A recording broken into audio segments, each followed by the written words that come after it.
But do you think that people think that about us? Like, do you think that like when old people started seeing us grow up in the 90s and the 2000s, they were like, kids these days will never know what it was like to be a little kid. For sure. Because I will say this, a part of nostalgia too is mourning an existence you never had. Like, I will say, I personally think that half the reason Stranger Things is as big as it is because 90s kids wish they were 70s and 80s kids. Yeah. And 2000s kids wish they were. There's a reason everyone dresses now like they're from the 80s. Yeah, and the 80s that was a big year. Like, I had a small pinch of like being able to ride my bike places, but not like that. Not like anywhere in town. No. Like I would have given anything to have been like a kid in the 70s or the 80s.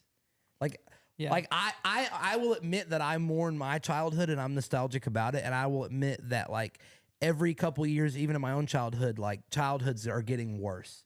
Like to me, like the era would have been the 70s, 80s to have been a kid. Sure. You know what I mean? Like by now, like I feel so bad for my son. Like, good luck. Yeah. Good luck. Yeah. It's just not gonna work for me. That, and I also feel bad about the idea of like trying to like push my childhood on my kids. Like, no, guys, you're gonna love this show. Yeah, like, you're I gonna love swear it. you're gonna love it. Like, I don't want to be like, if he wants to watch a news show, like, we've had this conversation multiple times because Brian is very passionate about this.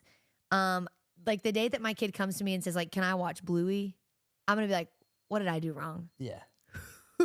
Hey, who did I hurt? Sure. Yeah. my You guys kid- are definitely in the majority here. Sure. Go ahead. Also, Brian So many people talk Brian about has stock in Bluey, just to let you guys know.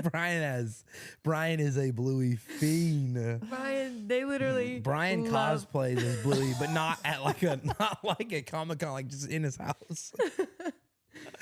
No, yeah, it's one of the, but like I do think like every generation of being a kid is getting worse and harder. For Yeah. sure. I Definitely.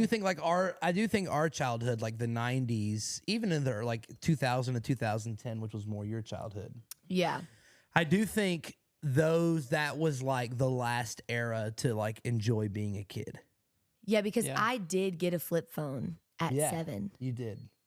It was like an old Razor. It was like a purple Razor that somebody had. And you still had like traditional video games. You still had to watch shows on TV. Yeah, and even when I had a Razor, like back then you didn't just text your friends. And your friends didn't have phones. Like you were the only one that, like I was the only one that really had a phone because that really wasn't a thing. Right. It was because somebody had asked my parents, like, hey, are you okay if I give this old phone to Abby? Yeah. Yeah. So like we didn't text, you didn't FaceTime, Yeah. you didn't do like all the things you do now. Well, you had to pay for texts. And you had to pay for Yeah. text. So I- like I for told me it my was guys the literally a other day- phone to call. I told some 13-year-olds that the other day, like one of my birthday presents was getting unlimited texting because I went from like 250 to 500 to 1,000. And then like for my birthday, I got unlimited texting. Yeah. Which is crazy to think about, a time where we weren't able to like, because now all we do is text. Yeah, I would never call someone. I'm not insane. Yeah. I mean, you FaceTime me every day. I do FaceTime you. And me. and you. FaceTiming And is, he always says it's about work, and then I get on the phone and FaceTiming it's is not about different work. because FaceTiming is like Star Trek. It's like future and past. Yeah. Phone calls are just I the remember worst the of first both. time I Yeah. FaceTimed a friend and was like, this is insane. Because especially with Disney Channel, everything that was futuristic was like you got on your computer and you like FaceTimed your friend before school and was Yeah. like, what does this outfit look like? You know, Yeah. Rebecca. Yeah. I remember thinking like the day that I could do that, will be the day your life changes. my life changes. And then I got FaceTime. Isn't it funny that now when someone calls you, you're like, I would do anything for you not to be calling me right now. Well, we've had conversations about all moving to flip phones before. We have I know. out of defiance, but yet here we are.